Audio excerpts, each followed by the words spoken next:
Hi, and welcome to the Alliance Educations channel. I am Kunal Banode, co-founder of Alliance Educations. This is 7th lecture of Rotational Dynamics. Till now, we have completed all the concepts based on circular motion. So, आज के lecture में हम solve करने वाले हैं text book में exercise में दिए हुए unsolved numericals. First of all, I want to tell you about Alliance Educations. Alliance Educations has now brought education to your doorstep. We have admissions open for both online and classroom programs. How will you benefit? We provide notes, worksheets, and lecture PDFs which help in revision. Weekly tests and quizzes keep you prepared. We also provide full online support via video calls. Our lectures have short tricks and easy to remember concepts which make your base strong and learning easy. So hurry up and register. So हम start करते हैं first question से. अब first question में दिया हुआ है somehow an ant is stuck to the rim of bicycle wheel of diameter 1 cm. एक बाइसिकल है. सो बाइसिकल का जो व्हील है, यहाँ पर कहा गया है कि बाइसिकल का जो व्हील है इसमें एक एंट स्टक हो गई है. ठीक है, इसका व्हील, इसका डायमीटर दिया हुआ है. Diameter of wheel is given and इसका डायमीटर कितना गिवन है हमें? 1 metre. While the bicycle is on central stand, the wheel is set into rotation and it attain the frequency of 2 revolution per second in 10 seconds. तो यहाँ पे क्या दिया हुआ है कि जब बाइसिकल सेंट्रल स्टैंड में, बीच के स्टैंड पे लगा दिया और व्हील को रोटेट किया, सो कुछ देर बाद, मीन्स कितने देर बाद, 10 सेकेंड्स के बाद व्हील का जो रोटेशन का फ्रीक्वेंसी था वो 2 रिवॉल्यूशन पर सेकेंड हो गया with uniform angular acceleration. And angular acceleration means यहाँ पे उसकी स्पीड कॉन्स्टेंटली बढ़ रही है और यूनिफॉर्म एंगुलर एक्सेलरेशन है. हमें क्या फाइंड आउट करना है? Calculate number of revolution completed by the ant in this 10 second. So 10 second में उसकी फ्रीक्वेंसी कितनी हो गई थी? 2 रिवॉल्यूशन पर सेकेंड. सो हमें बताना है कि नंबर ऑफ रिवॉल्यूशन 10 सेकेंड में कितने एंट ने परफॉर्म किए and time taken by it for the first complete revolution and last complete revolution. पहले रिवॉल्यूशन के लिए कितना टाइम लगा और 10 सेकेंड में जितने भी रिवॉल्यूशन किए लास्ट रिवॉल्यूशन में कितना टाइम लगा. सबसे पहले हम कॉन्सेप्ट पे आ जाते हैं. हमें यहाँ पे निकालना क्या है, क्या फाइंड आउट करना है कि नंबर ऑफ रिवॉल्यूशन कितने कंप्लीट किए, कि यहाँ पे कितने रिवॉल्यूशन कंप्लीट किए. अब मुझे आप बताइए कि यहाँ पर एक रिवॉल्यूशन जब होता है तो कितना एंगुलर डिस्प्लेसमेंट हो रहा है? 2 पाई. अगर हम इसे यहीं से स्टार्ट करें, सो एक कंप्लीट रिवॉल्यूशन के लिए एंगुलर डिस्प्लेसमेंट, यहाँ पे एंगुलर डिस्प्लेसमेंट कितना होगा? फॉर 1 रिवॉल्यूशन वी कैन से कि एंगुलर डिस्प्लेसमेंट की वैल्यू जो है इट इज 2 पाई. सो आपने लेसन के स्टार्ट में पढ़ा है एंगुलर डिस्प्लेसमेंट के बारे में. What is angular displacement? अगर पॉइंट ए से पॉइंट बी तक ऑब्जेक्ट जा रहा है, so angle describe at the centre of circle is called as angular displacement, जिसे हम थीटा से रिप्रेजेंट करते हैं. सो यहाँ पर पहले हम कॉन्सेप्ट पे फोकस करते हैं. अब एंगुलर डिस्प्लेसमेंट काइनेमेटिक इक्वेशन से कैसे मिलता है? Kinematic equation for linear motion, उसमें डिस्प्लेसमेंट का फॉर्मूला क्या है? s is given by s is equals to ut plus half at square. So अगर इसे हम सर्कुलर मोशन में अप्लाई करते हैं तो s को किससे रिप्लेस करेंगे हम? s is linear displacement, it is replace by angular displacement theta. u is initial linear velocity, so ये रिप्लेस हो जाएगा ओमेगा नॉट से. Initial angular velocity time as it is plus half. a is linear acceleration, ये replace होगा angular acceleration alpha से t square. So इससे मिल जाएगा हमें थीटा. अब हमें पता है कि थीटा जो है, यहाँ पर समझिए कि 1 रिवॉल्यूशन में कितना एंगल कंप्लीट हुआ? 2 पाई. इसका मतलब नंबर ऑफ रिवॉल्यूशन हमें क्या चाहिए, जो पहले क्वेश्चन में पूछा गया है, number of revolution. So number of revolution का फॉर्मूला क्या होगा? It is given bye angular displacement divide by 2 pi. So 1 revolution कब आएगा? जब 1 कंप्लीट एंगुलर डिस्प्लेसमेंट हुआ. सो 2 पाई बाय 2 पाई, सो यहाँ पे 1 रिवॉल्यूशन कहेंगे हम इसे।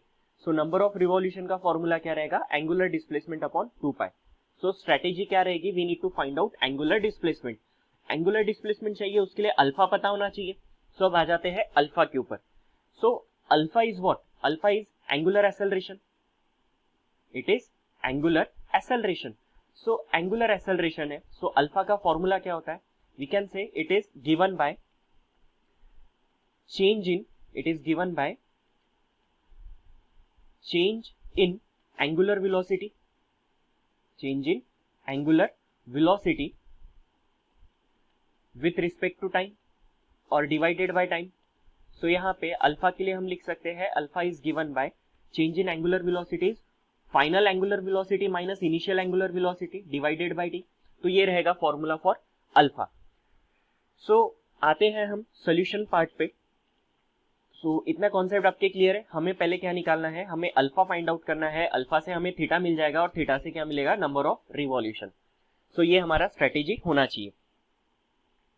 सो अब यहाँ पे हम स्टार्ट करते हैं। सबसे पहले हमें गिवन क्या है, गिवन डेटा क्वेश्चन में कि डायमीटर दिया हुआ है, diameter is 1 metre central stand में, और इसका फ्रीक्वेंसी कितना है, frequency final frequency 2 revolution per second, कितने टाइम में, 10 सेकेंड में। अब इनिशियल स्टैंड पे लगाया है तो इनिशियल फ्रीक्वेंसी कितनी होनी चाहिए, 0 रिवॉल्यूशन पर सेकेंड। ये इनिशियल फ्रीक्वेंसी होगी तो 0 से इसकी फ्रीक्वेंसी कितनी हुई, 2 revolution per second in 10 second. सो सबसे पहले हमें यहाँ पे फाइंड आउट क्या करना है, to find number of revolution in 10 seconds. 10 second में कितने रिवॉल्यूशन हुए, time taken by it to complete first revolution, first revolution के लिए कितना टाइम लगा, और उसके बाद में लास्ट रिवॉल्यूशन के लिए, मतलब जितना भी रिवॉल्यूशन हुआ, सपोज लास्ट रिवॉल्यूशन है nth रिवॉल्यूशन, तो tn के लिए कितना टाइम लगा, ये हमें बताना है। सो हमने इसमें स्ट्रेटेजी देखा था कि नंबर ऑफ रिवॉल्यूशन के लिए फॉर्मूला क्या लगेगा यहाँ पर। उसके लिए हम डायरेक्ट कैलकुलेशन पार्ट पे जाते हैं फिलहाल, सी, या फिर हम बेसिकली इस तरीके से आपने सॉल्व करना चाहिए एग्जाम में कि टू फाइंड के बाद आपने लिखना चाहिए कि फॉर्मूला कौन कौन सा अप्लाई होने वाला है यहाँ पर। सो यहाँ पे हम लिख सकते हैं फॉर्मूला, सबसे पहले हमें चाहिए नंबर ऑफ रिवॉल्यूशन,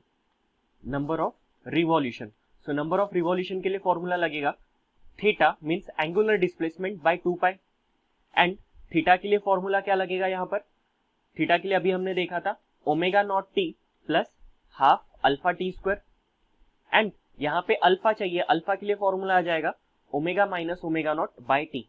सो इस तरीके से रिवर्स कैलकुलेशन हमें करते जाना है। सो अब आ जाते हैं हम कैलकुलेशन पार्ट पे। सो इसके कैलकुलेशन पार्ट में जब हम आते हैं तो हम यहाँ पे देखेंगे अल्फा के लिए फॉर्मूला लगेगा omega minus omega not by T. Omega means क्या होता है, अगर हमारे पास फ्रीक्वेंसी गिवन है तो ओमेगा के लिए फॉर्मूला होता है 2 pi N. So omega is given by 2 pi N. Basically अगर फॉर्मूला आपको नहीं पता तो मैं बता देता हूँ, omega is 2 pi by T, ये है फॉर्मूला ओमेगा का, एंगुलर वेलोसिटी का। ये हमने कॉन्सेप्ट जब चैप्टर का स्टडी किया था तब हमने देखा था। And 2 pi reciprocal of time period is frequency, so इसलिए ओमेगा को हम लिख सकते हैं 2 pi N minus, so 2 pi N 2 final के लिए आएगा 2 पाई एन 2 एंड इनिशियल के लिए 2 pi N 1 by T. After that 2 pi N 1 की वैल्यू क्या है, 0, एन 1 कितना है यहाँ पर 0 है, तो 2 पाई एन 1 0 हो जाएगा। सो अल्फा बेसिकली हमें कितना मिलेगा 2 pi, what is N 2, it is 2 revolution per second. So यहाँ पे आ जाएगा 2 बाय टाइम, टाइम कितना लग रहा है इसके लिए 10 second, so it is given by 4 pi by 10, so it is 0.4 pi radian per second square. So this is value of alpha. Alpha की वैल्यू हमें क्या मिली 0.4 पाई रेडियन पर सेकेंड। सो अब आ जाते हैं हम नेक्स्ट पार्ट के ऊपर। अब अल्फा के बाद हमें क्या निकालना है, theta. So theta is given by omega not T plus half alpha T square. So यहां पर ओमेगा नॉट क्या है, इनिशियल, एंड हमें पता है initial angular velocity is 0, initially कितना था 0 रेडियन पर सेकेंड रहेगा। एंड 10 सेकंड के बाद उसकी एंगुलर वेलोसिटी चेंज हुई थी। सो ओमेगा नॉट 0, तो यहाँ पे थीटा की वैल्यू क्या हो जाएगी, half alpha T square only, क्योंकि 0 इंटू टी 0 होने वाला है। सो वैल्यूज अगर हम सब्सटीट्यूट करें तो क्या मिलेगा, हाफ इंटू अल्फा की वैल्यू है 0.4 पाई एंड टी स्क्वायर। कितना टाइम लग रहा है ये सबको, हमें थीटा चाहिए कितने टाइम में, number of revolution in 10 seconds. So angular displacement in 10 second चाहिए, तो यहाँ पे लगेगा 10 स्क्वायर। सो अब इसे सिंप्लीफाई करना है। सिंप्लीफाई करने पे ये 2 इंटू यहाँ पे आ जाएगा 0.2, then theta is equals to 0.2 into pi into 100। So it is 100 into 2, 200, but एक नंबर के बाद पॉइंट है तो ये हो जाएगा 20 पाई। सो थीटा की वैल्यू कितनी मिलती है हमें, थीटा इज 20 पाई रेडियन। सो ये रहेगा एंगुलर डिस्प्लेसमेंट इन 10 सेकेंड। सो अब हमारे पास एंगुलर डिस्प्लेसमेंट आ चुका है। सो आ जाते हैं हम नेक्स्ट पार्ट के ऊपर, number of revolution. So number of revolution is given by theta by 2 pi. So theta कितना था 20 पाई और divided by 2 pi, pi pi cancel, 2 by 20 is 10। So number of revolution, तो लास्ट रिवॉल्यूशन कितना है 10 revolution. So I hope आपको ये समझ में आया हो कि time taken by it in first complete revolution and last complete revolution हमें निकालना है। मींस फर्स्ट कंप्लीट रिवॉल्यूशन का time and last means 10th revolution का टाइम हमें फाइंड आउट करना है। सो अब आ जाते हैं उस टॉपिक पे। सो आई होप आपको ये समझ में आया कि नंबर ऑफ रिवॉल्यूशन हम कैसे फाइंड आउट करते हैं। देन अब हम बढ़ते हैं नेक्स्ट पार्ट के ऊपर, time taken by it for first complete revolution. हमें पता है कि फर्स्ट रिवॉल्यूशन जब होगा, फर्स्ट रिवॉल्यूशन के लिए डिस्प्लेसमेंट कितना होगा, एंगुलर डिस्प्लेसमेंट फर्स्ट रिवॉल्यूशन के लिए 2 पाई। अभी हमने थोड़ी देर पहले कॉन्सेप्ट में देखा था कि for first complete revolution angular displacement is 2 पाई। अब हमारे पास अल्फा की भी वैल्यू है, अल्फा कितना है 0.4 पाई। सो इससे टाइम मिल जाएगा, इससे हमें फर्स्ट रिवॉल्यूशन का टाइम जो चाहिए वो मिल जाएगा। हम फॉर्मूला अप्लाई करेंगे, theta is equals to omega not T plus half alpha T square. तो ये फॉर्मूला आ जाएगा, ओमेगा नॉट की वैल्यू तो 0 है, so it means theta 1 is half alpha T 1 square. After that अब इसमें वैल्यूज हम सब्स्टिट्यूट कर देते हैं। थीटा 1 की वैल्यू है 2 pi is equals to 1/2, alpha की वैल्यू है 0.4 pi into T 1 square. Simplify करना है, पहली बात तो पाई पाई कैंसिल हो जाता है, 2 इंटू 2 कितना हो जाएगा यहाँ पर, 2 into 2 4 is equals to 0.4 t1 square. So what should be value of t1 square, it is given by 4 divided by 0.4। Point cancel करके ऊपर हम 0 दे देंगे। So t1 square is equals to 40/4 is 10। सो t1 की वैल्यू होती है √10 seconds. So first revolution complete करने के लिए कितना टाइम लग रहा है, √10 सेकेंड्स हमें लग रहे हैं यहाँ पे फॉर द फर्स्ट रिवॉल्यूशन। अब हमें निकालना है time to complete last revolution. So last revolution के लिए जस्ट लास्ट मतलब 10th वाला रिवॉल्यूशन कितने देर में हुआ, फर्स्ट रिवॉल्यूशन के लिए √10 सेकेंड लगे हैं। सो लास्ट वाले रिवॉल्यूशन के लिए और कम टाइम लगना चाहिए, क्योंकि नंबर ऑफ रिवॉल्यूशन यहाँ पे कांस्टेंट एक्सेलरेशन हो रहा है, कांस्टेंट एंगुलर एक्सेलरेशन है, तो हर रिवॉल्यूशन के लिए सेम टाइम लगेगा क्या, नहीं। टाइम के साथ रिवॉल्यूशन की स्पीड बढ़ते जाएगी। सो अगर मुझे सेकेंड रिवॉल्यूशन का टाइम निकालना है तो क्या होगा, सेकेंड रिवॉल्यूशन का टाइम अगर मुझे फाइंड आउट करना है तो कैसे करेंगे, उसके लिए मुझे सेकेंड थीटा 2 अगर पता करना है तो थीटा 2 कितना होगा, फर्स्ट रिवॉल्यूशन के लिए 2 पाई है, तो सेकेंड रिवॉल्यूशन के लिए it should be 4 pi, it should be what 4 pi. So same formula लगा लेंगे हम यहाँ पे, थीटा 2 इक्वल टू क्या हो जाएगा, हाफ अल्फा t2 स्क्वायर।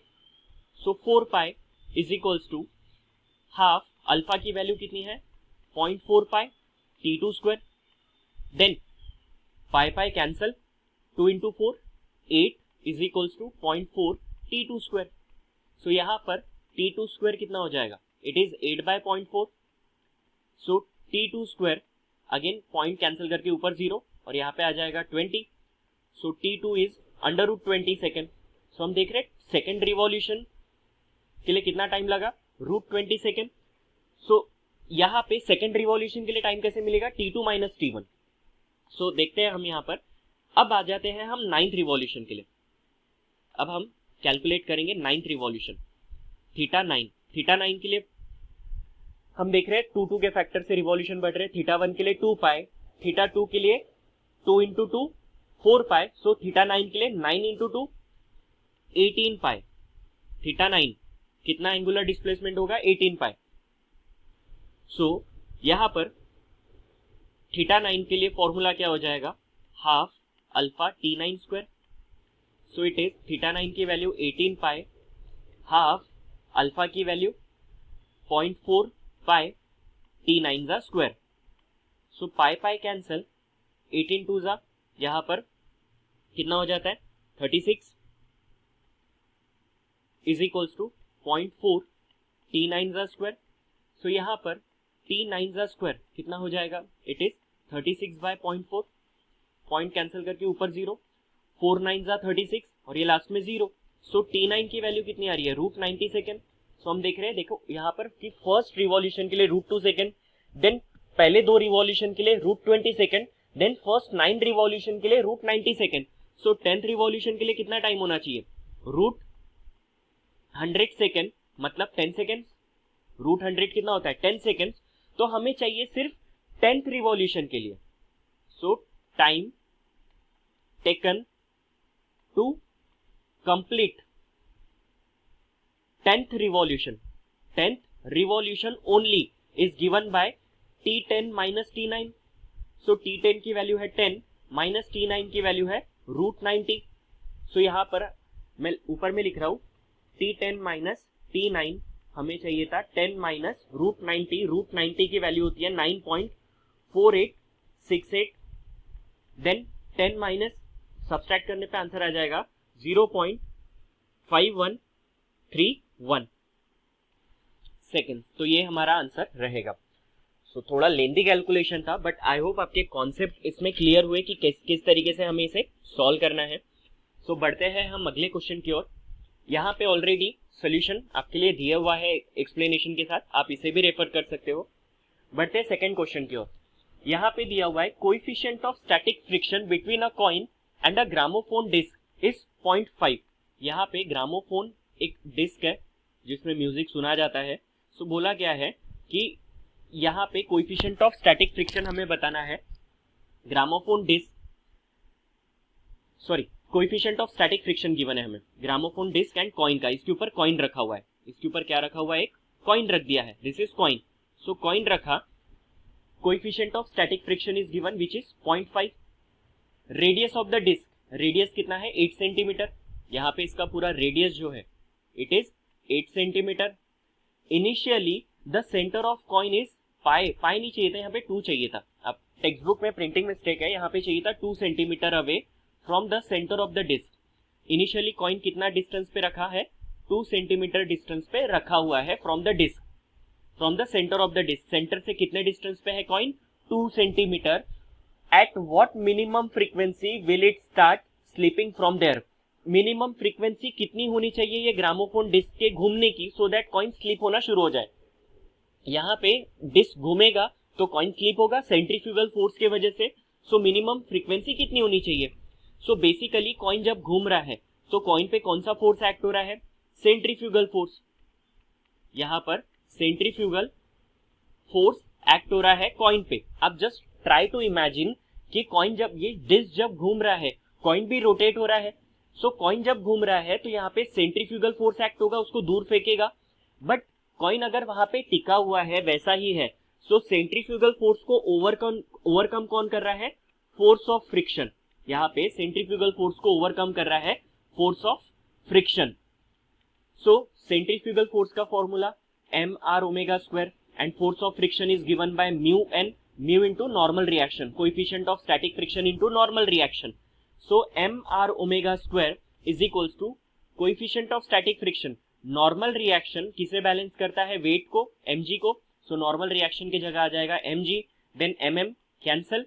हमें यहाँ पे बताना क्या है, ω² is equals to μsg by r। ये हो गया फॉर्मूला। बट हमें चाहिए मिनिमम फ्रीक्वेंसी कितनी होनी चाहिए घूमने की, सो दैट ये स्लिप होना शुरू हो। सो ओमेगा को हम रिप्लेस करेंगे 2 पाई एन से।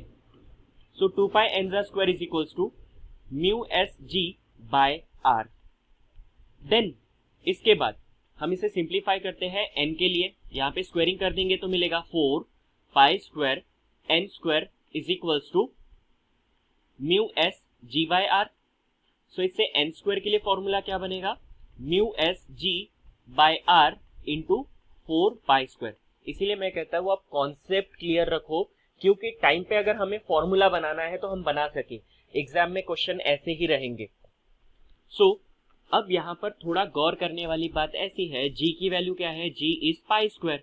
सो g और पाई स्क्वायर कैंसिल हो जाएगा, n स्क्वायर हमें क्या मिलेगा, म्यू एस बाय 4r। सो n स्क्वायर म्यू की वैल्यू कितनी है 0.5, 4 एज इट इज। अब रेडियस चाहिए, इनिशियली कॉइन कितने डिस्टेंस पे, तो कॉइन का जो रेडियस है वो 2 सेंटीमीटर है, बट हमें एसआई में वैल्यू पुट करनी है, सेंटीमीटर को मीटर में कन्वर्ट करेंगे तो 2 into 10 power -2 metre.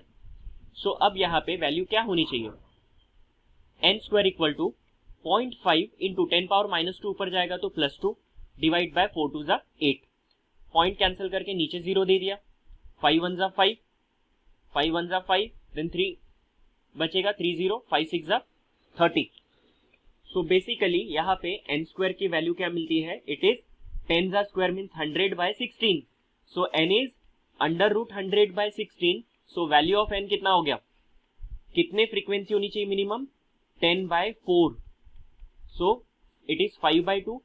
So n is equals to 2.5 cycle per second. ये होनी चाहिए इसकी minimum frequency, this should be its minimum frequency.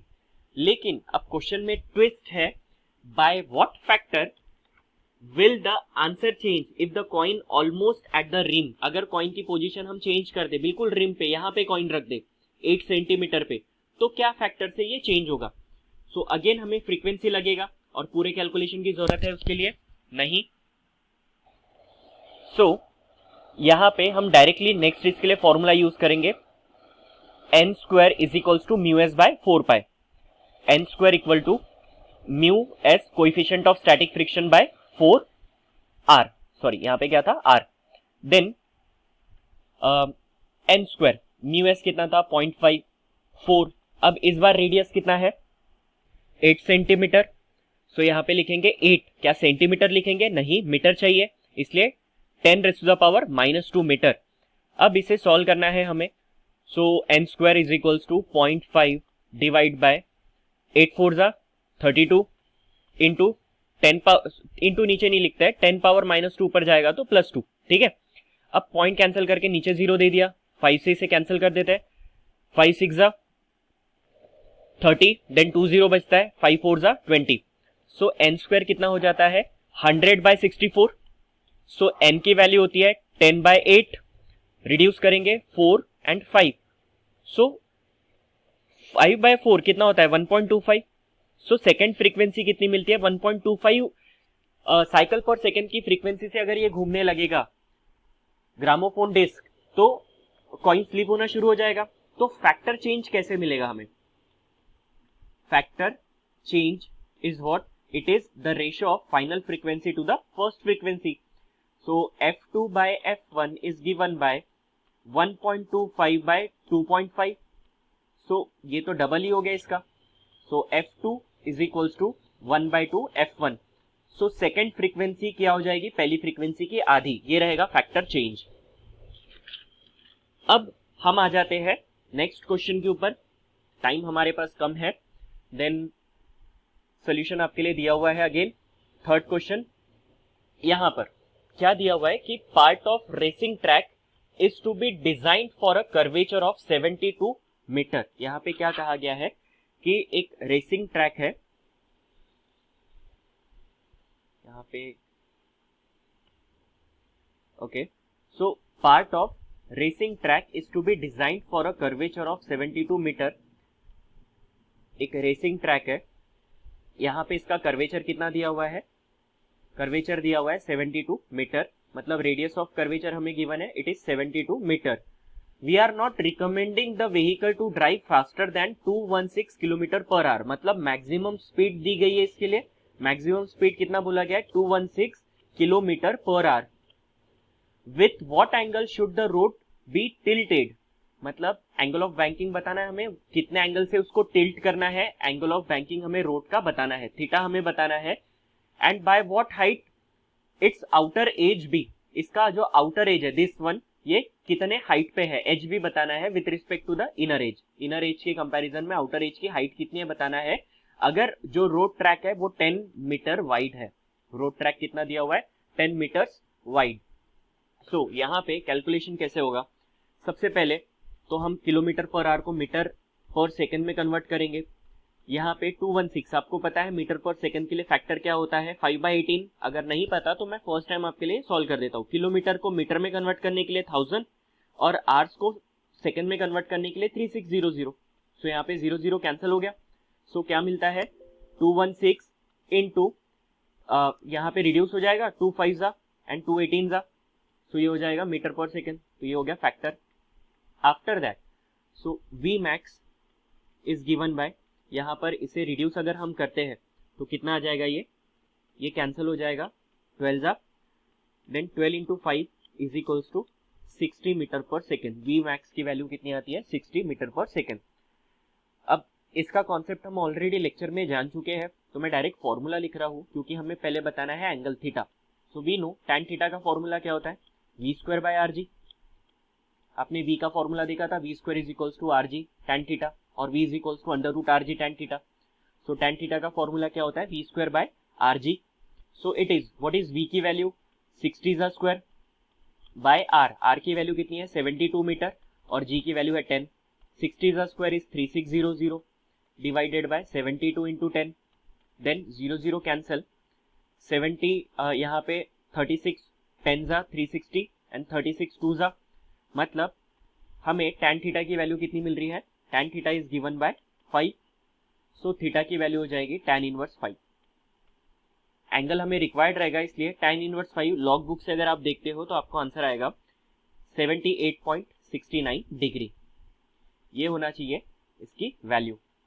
सो हमें थीटा मिल गया एंड थीटा हम देख रहे हैं it is greater then 45 degree. Means आप सोचिए ये 90 डिग्री से ज्यादा क्लोज नहीं है कि 78.69 डिग्री हमें दिया हुआ है, इट मीन्स ऑलमोस्ट वर्टिकल ही दिख रहा है ये। सो 45 डिग्री से अगर एंगल, यहाँ पे हमें बड़ा एंगल दिख रहा है। अब उसके बाद हमें बताना है हाइट कितनी है। सो बेसिकली अब ट्राइंगल का काम आ जाएगा। यहाँ पर थीटा हमें मिल गया है, इट इज 78.69 डिग्री, ये दिया हुआ है 10 मीटर। सो हाइट हमें निकालना है, ट्रिग्नोमेट्री लगा के निकल जाएगा। ऑपोजिट साइड चाहिए, हाइपोटेन्यूज दिया हुआ है, सो डायरेक्टली लगेगा यहाँ पे sine theta. Sine theta is equals to h/l। So इससे वी कैन राइट कि h की वैल्यू क्या हो जाएगी? It is l sine theta, then l की वैल्यू है 10 एंड साइन 78.69। अब लॉग बुक से आपको वैल्यू देखनी पड़ेगी, इसकी वैल्यू आ जाती है 0.9805। 10 से मल्टीप्लाई करने पे आंसर आ जाएगा 9.805 मीटर। सो ये होगा हाइट। तो कितने हाइट पे होना चाहिए आउटर एज? 9.805 मीटर पे होना चाहिए। देन आ जाते हैं हम नेक्स्ट क्वेश्चन के ऊपर। यहाँ पर फोर्थ क्वेश्चन। सो फोर्थ क्वेश्चन में दिया हुआ है the road in the equation 3, मतलब जो क्वेश्चन 3 अभी हमने जो देखा उसमें जो रोड की बात की गई है is constructed as per the requirement. तो रिक्वायरमेंट के हिसाब से इसको कंस्ट्रक्ट किया। रिक्वायरमेंट क्या थी वहां पर कि उसका tan थीटा की वैल्यू कितनी थी हमारे पास? 5 थी एंड और यहाँ पे हाइट वगैरह सारी चीजें हमारे पास है। The coefficient of static friction between tyres of the vehicle and the road, coefficient of static friction दिया हुआ है is 0.8। Will there be any lower speed limit, lower speed limit कुछ होगी क्या? And by how much can the upper speed limit exceed in this case? Upper speed limit भी क्या होनी चाहिए और लोअर स्पीड लिमिट हमें बतानी पड़ेगी। अब जस्ट इमेजिन ये ऑलमोस्ट टिल्टेड रोड है, कितना ज्यादा हाइट है, उसका एंगल दिया हुआ है 78 डिग्री में दिया हुआ है। सो इतना बड़ा एंगल है तो ऑब्वियसली लोअर स्पीड लिमिट होनी चाहिए। अदरवाइज यहाँ पर अगर स्पीड लिमिट काफी कम होगी तो व्हीकल स्किड हो सकता है, नीचे जा सकता है, गिर सकता है। सो इसीलिए लोअर स्पीड लिमिट चाहिए। लोअर स्पीड लिमिट का वी मिनिमम का हमने फॉर्मूला देखा था, ये भी हम सारे लेक्चर आप प्रीवियस रिवाइज कीजिए, ये सब स्टडी कर चुके हैं। It is R G tan theta minus mu S divided by 1 plus mu S tan theta. इसका डेरिवेशन हम स्टडी कर चुके हैं। सो इसके बाद इसमें वैल्यू अगर हम सब्स्टिट्यूट करें, आर की वैल्यू कितनी है, 72 मीटर था, यहाँ पे दिया हुआ है प्रीवियस में कि रेडियस कितना है 72 मीटर। tan थीटा की वैल्यू 5 है, माइनस म्यू एस की value 0.8, then 1 plus 0.8 into 5, then so it is under root 720 into 5 में से 0.8 गया, 4.2 बचेगा। एंड यहाँ पर प्लस करने के बाद आ जाता है 8 4 जा 8 5 जा 40, एक नंबर के बाद पॉइंट है 4 हो जाएगा, 4 प्लस 1 5। सो ओवरऑल यहाँ पर v मिनिमम की वैल्यू हमें मिलती है, it is under root 604.8। So root लेने पे हमें वैल्यू मिलती है minimum velocity is 24.592 metre per second. So but हमने कभी रोड पे यहाँ पर देखा है कि इतने इस तरीके से मीटर पर सेकंड में दिया होता है क्या? नहीं, किलोमीटर पर आवर में दिया होता है। सो किलोमीटर पर आवर में से कन्वर्ट करने के लिए हम क्या करेंगे, 3600 divide by 1000 kilometre per our. अब ये कैसे आया पर आवर के लिए, यहाँ पे सेकंड को आर में कन्वर्ट करने के लिए 1/3600। बेसिकली यहाँ पे मैं आपको बता देता हूँ, किलोमीटर पर आवर में अगर कन्वर्ट करना है मीटर पर सेकेंड को, तो फैक्टर लगेगा यहाँ पर कि इट शुड बी, किलोमीटर में कन्वर्ट करने के लिए मीटर को 10⁻³ आता है, एंड डिवाइड बाय आर में कन्वर्ट करने के लिए 1/3600। इसको रीअरेंज करेंगे तो ये हमें मिलेगा, देन 0 कैंसल। सो बेसिकली हमें क्या मिलेगा यहाँ पर 88.53, जिसको अप्रोक्सीमेटली हम 88 किलोमीटर पर आवर कह सकते हैं। आफ्टर दैट हमें बताना ये हो गया lower speed limit. Upper speed limit पूछा गया है। रिमेंबर थीटा क्या दिया हुआ है, it is greater than equal to 45 degree. So इसीलिए no upper limit is there. याद रखना 45 डिग्री से ग्रेटर अगर थीटा रहता है, यहाँ पे एंगल ऑफ बैंकिंग 45 डिग्री से ग्रेटर है तो अपर लिमिट नहीं रहेगा, ठीक है। सो अगर अपर लिमिट 45 से छोटा रहता तो अपर लिमिट के लिए भी फॉर्मूला है हमारे पास वी मैक्स के लिए RG। सो ये हम प्रीवियस केसेस में देख चुके हैं। क्योंकि हमारा टाइम हो चुका है, हम यहाँ पे लेक्चर एंड करते हैं। इसके बाद नेक्स्ट लेक्चर में हम न्यूमेरिकल्स और कंटिन्यू करेंगे आगे। एंड आपको आज का वीडियो अच्छा लगा हो तो ये वीडियो अपने फ्रेंड्स के साथ शेयर कीजिए, ज्यादा से ज्यादा स्टूडेंट तक पहुंचाइए। एंड अभी अपने स्क्रीन का स्क्रीनशॉट लीजिए एंड सोशल मीडिया प्लेटफॉर्म पे शेयर कीजिए विद हैशटैग डिजिटल अलायंस। हम आपकी स्टोरी शेयर करेंगे। एंड आपको लेक्चर PDF रिक्वायर्ड है तो आप गिवन कॉन्टैक्ट नंबर पे कॉल कर सकते हैं या गिवन मेल ID पे आप हमें मेल भी कर सकते हैं। एंड वीडियो अच्छा लगा हो तो please hit the like button and do subscribe the channel for the regular updates and press the bell icon. Thanks for watching.